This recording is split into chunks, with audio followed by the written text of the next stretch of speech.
नमस्कार विद्यार्थी आणि पालक मित्रांनो, मी advocate Anil Pawar, Nalanda educational consultancy बुलढाणामध्ये आपलं मनपूर्वक स्वागत करतो। मित्रांनो, यापूर्वी आपण महाराष्ट्र राज्यातील संपूर्ण गव्हर्नमेंट कॉलेजेस यांचा सन 2024चा ऑल इंडिया कोट्याचा जो कॅटेगरी वाईज कट ऑफ होता, त्या अनुषंगाने एक सिरीज आपण सुरू केलेली होती आणि यापूर्वी आपण वेगवेगळ्या कॉलेजेसचे जे कट ऑफ आहेत ते आपण आपल्या चॅनलवर अपलोड केलेले आहेत।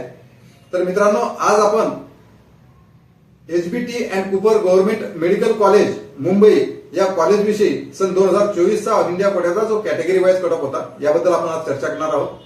तर HBT and Cooper medical college Mumbai या कॉलेजला एमबीबीएसच्या एकूण 200 सीट्स आहेत। यामध्ये सन 2024चा ऑल इंडिया कोट्याचा जो कॅटेगरी वाईज कट ऑफ होता त्यामध्ये जनरलचा ऑल इंडिया रँक होता 11,430 आणि नीट परीक्षेमध्ये मिळालेले मार्क्स होते 671। हा राऊंड 4चा कट ऑफ होता।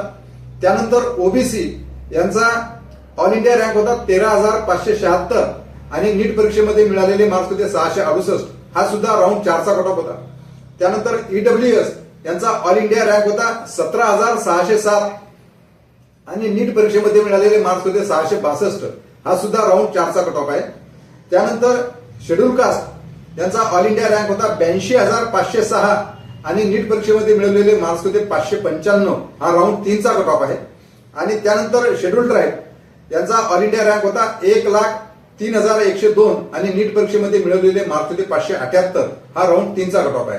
तर मित्रांनो, वरील प्रमाणे HBT and Cooper government medical college Mumbai यांचा सन 2024चा ऑल इंडिया कोट्याचा कॅटेगरी वाईज कट ऑफ याबद्दल आपण आज चर्चा केलेली आहे। याच प्रकारचे वेगवेगळ्या कॉलेजेसचे कट ऑफ, त्याचबरोबर इतर राज्यातील संपूर्ण गव्हर्नमेंट कॉलेजेस आणि ऑल इंडियाचा जो कॅटेगरी वाईज कट ऑफ होता याबद्दल माहिती आपणास मिळावी म्हणून चॅनलला नवीन असाल तर लाईक आणि सबस्क्राईब करा, जेणेकरून या प्रकारचे संपूर्ण अपडेट्स आपल्याला वेळोवेळी मिळत राहतील। धन्यवाद।